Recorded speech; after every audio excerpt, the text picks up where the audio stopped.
2 గంటల సమయంలో దొంతు చిన్న గారు ఫోన్ చేసి నాకు అనేక సంవత్సరాలుగా నాకు మంచి మిత్రుడు, అనేక ఉద్యమాల్లో మేము పాల్గొన్నాం, మా బీసీ సోదరుడు. దాంతోపాటుగా పార్టీ కార్యాలయం నుంచి కూడా ఫోన్ చేసి ఈరోజు బీసీ సెల్ అధ్యక్షులుగా ఆనాడు ఉన్నటువంటి కొల్లు రవీంద్ర గారు ఊళ్ళో లేరు, బయట ఉన్నారు.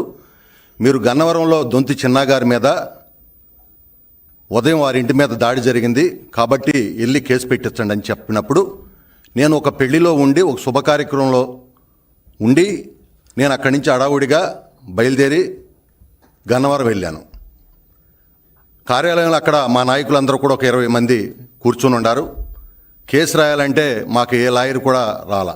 అప్పుడు నేనే ఆనాడు రిటర్న్గా కేసు రాసి ఏం జరిగిందనేది దొంతి చిన్న గారు రాసి మేమందరం కూడా స్టేషన్కి వెళ్ళాం. స్టేషన్కి వెళ్ళిన తర్వాత మాత్రమే డైరెక్ట్గా స్టేషన్ దగ్గరికి పట్టాభి గారు వచ్చారు. మేము ఆఫీస్లో దాదాపుగా ఒక అరగంట పైబడి మేమందరం కూర్చుని డిస్కషన్ చేసి ఈ కేసు రాయటం. అదేవిధంగా అక్కడ సత్యవర్ధన్ కూడా ఆ కంప్యూటర్ ఆపరేటర్గా ఆ పేపర్ కావాలంటే మంచి కావాలంటే కూడా తను కూడా అక్కడ ఉన్నాడు. మేము కేసు పెడతా ఉన్నాం. ఎస్ఐ గారు సిఐ గారు నిలబడి ఉన్నారు స్టేషన్ ముందర. మేము పట్టాభి గారు వచ్చారు, మాట్లాడి చెబుతున్నాం. లోనకు కూడా వెళ్ళా, బయటే నుంచోరున్నాం. ఈ లోపల సిఐ గారికి ఫోన్ వచ్చింది, మాకు కూడా ఫోన్ వచ్చింది, పట్టాభి గారికి, అందరికీ ఒకేసారి. ఆఫీసుని మీద వంశీ వచ్చి దాడి చేపించేస్తున్నాడు, దాదాపుగా 100-150 మంది ఉన్నారని చెప్పి ఫోన్ రావటం జరిగింది. మేము వెంటనే ఆ కేసు ఇచ్చి, మాలో కొంతమంది మేము ఇక్కడ ధర్నా చేద్దాం అనుకుంటే కాదు, మన కార్యాలయం ఆ విధంగా అవుతూ ఉంటే మనం ఇక్కడ ఎందుకు ఉండాలని కొంతమంది పట్టాభి గారు కానీ ఆ రోజు అక్కడ ఉండే మండల పార్టీ అధ్యక్షులందరూ అన్నప్పుడు, నేను ఎందుకన్నానంటే ఈ మాట, 100-150 మంది ఉన్నారు, మనం తక్కువ మంది ఉండాం, దాడి చేశారు, మన మీద కూడా దాడి చేస్తారు అనుమానంతో అన్నా. సరే ఏమైనా సరే వెళ్దాం అనుకున్న అందరం ఒక మాట తీసుకుని రోడ్డు ఎక్కాం. ఎక్కిన మరుక్షణం కర్రలు, రాడ్లు, కత్తులు పట్టాభి గారిని చూడటమే ఎగబడిపోయారు. అదృష్టం ఏంటంటే ఆ రోజున పట్టాభి గారికి బాడీ గార్డ్స్ ఉండారు, కారు కూడా వెంటనే నడిపిస్తా ఉన్నాడు. ఎప్పుడైతే వాళ్ళు దాడి చేశారో పట్టాభి గారిని వెంటనే బాడీ గార్డ్స్ కారులోకి తోసేయటం, వెంటనే కారు వెళ్ళిపోవటం జరిగింది. మేము అక్కడే ఉన్నాం. ఈ లోపల విపరీతంగా రాళ్ళు వేశారు. మొట్టమొదటిగా అక్కడ లక్ష్మి అనే తెలుగుదే మహిళా నాయకురాలని కొట్టడం, ఆవిడ పడిపోవటం, బ్లడ్ కారి పడిపోవటం జరిగింది. మేమందరం కూడా అక్కడి నుంచి ఆవిడని తీసుకుని కార్యాలయం వైపుకి చల్లాచెదురైపోయాం. ఉండదే 20-25 మంది. వాళ్ళ ముందర ఎక్కడవాళ్ళు చూసి చాలామంది చల్లాచెదురైపోయారు. మేము పార్టీ కార్యాలయంకి వెళ్ళాం. వెళ్ళిన తర్వాత చూస్తే మొత్తం కూడా కార్యాలయం అంతా కూడా ధ్వంసం అయిపోయి ఉంది. నేను కూడా ఒక చిన్న కారు మా అల్లుడిది ఉంటే అప్పుడు వాడుకునేవాడిని, రెడ్ కారు నాదే. ఆ కారులు కగలేసి వీటిని కూడా పగలగొట్టి మొత్తం కూడా ధ్వంసం చేసేసారు. మేము అక్కడ నిలబడినప్పుడు నిదానంగా కొంతమంది వచ్చారు. ఈ దాడి జరిగినప్పటికీ రెండోసారి మళ్ళీ అటాక్ చేయడానికి మా ఆఫీస్ కాడికి వచ్చారు. రెండోసారి అప్పుడు విపరీతంగా రాళ్ళు ఇస్తున్నప్పుడు సిఐ గారికి దెబ్బ తగిలింది. నేను ఈ రోజున జగన్మోహన్ రెడ్డి గారి ప్రెస్ మీట్ చూశా. నాకు ఆశ్చర్యం అనిపించింది. కనీసం ఎవరైనా అక్కడ ఆ రోజు ఉండేవాళ్ళు చెప్పినా ఒక రకంగా ఉండేదేమో. మరిగా ఎవరు చెప్పారో నాకు తెలీదు. పట్టాభి గారు అంటే అక్కడ ప్రెస్ మీట్ పెట్టారంట గన్నవరంలో. అసలు ఎక్కడ ప్రెస్ మీట్ పెడతానికి 150 మంది మీద పడితే ఆయన పంపించట్టు వెళ్ళిపోయాడు. ప్రెస్ మీట్ ఎక్కడ పెట్టాడు? ఆయన 100 మందిని ఎక్కడ తీసుకొచ్చాడు? ఆయన వచ్చింది లాస్ట్లో వచ్చాడు. ఒక బీసీ నాయకుడు దొంతి చిన్న కోసం మేము వెళ్ళాం. దారుణ, నిజంగా ఆ రోజు ఉదయం కనుక దొంతు చిన్న ఉంటే ఉదయం దొంతి చిన్ననే ఏదో ఒకటి చేయాలని ఆలోచన తెలియారు. అదృష్టం కొద్ది ఆ రోజు కూడా ఆయన ఎక్కడో మీటింగ్కి వెళ్ళాడు. ఆ తర్వాత మేమందరం కూడా ఏంటి ఇలా జరిగింది, ఈ విధంగా జరిగిందని పోలీసులు ఈ లోపల రావటం, ఈ లోపల మమ్మల్ని అందరం కూడా మరి అరెస్ట్ చేయటం. నేను అడుగుతున్నా జగన్మోహన్ రెడ్డి గారిని, ఈరోజు మా తెలుగుదేశం పార్టీ కార్యాలయం మీద దాడి ఫుటేజీలు ఉన్నాయి. పట్టాభి గారు మీటింగ్ పెట్టారు, ప్రెస్ మీట్ పెట్టారని మీరే చెప్పారు.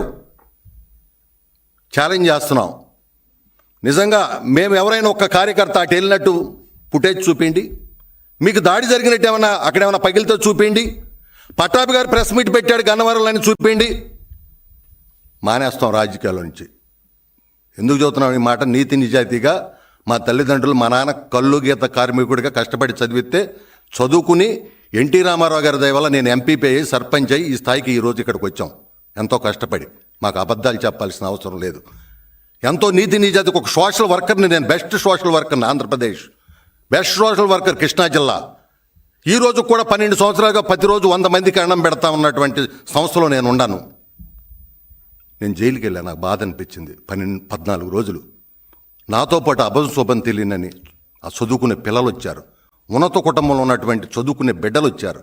వాళ్ళు పడిన బాధ వర్ణనాతీతం. ఆ రోజున జైల్లో ఏనాడు నేను ఊహించాలని నేను జైలుకి వెళ్తానని నా తల్లిదండ్రులు నీతి నిజాయితీతో పెంచారు. కానీ ఒక దుర్మార్గుడు వల్ల మేము జైలుకి వెళ్ళాల్సినటువంటి పరిస్థితి వచ్చింది. నేను అడుగుతున్నా, జగన్మోహన్ రెడ్డి, ఈ రాష్ట్రంలో ఇంత అరాచకం జరగటానికి, ఇన్ని దాడులు జరగటానికి నువ్వు కారణం కాదా అని నేను అడుగుతున్నా ఈరోజు మిమ్మల్ని. ఏమయ్యా, నువ్వు ప్రజావేదికలో మీటింగ్ పెట్టి ప్రజావేదికలో కూర్చుని దాన్ని చూసి కూల్చేయండి అన్నావే, అది చూసి నీ అనుచరులు నువ్వు ప్లాన్ చేసి జాతీయ తెలుగుదేశం కార్యాలయం మీద దాడి చేయించావు. అది చూసినటువంటి ఇంకొకడు గన్నవరంలో దాడి చేయించాడు. అది చూసిన ఇంకొకడు గుడివాడలో దాడి చేయించాడు.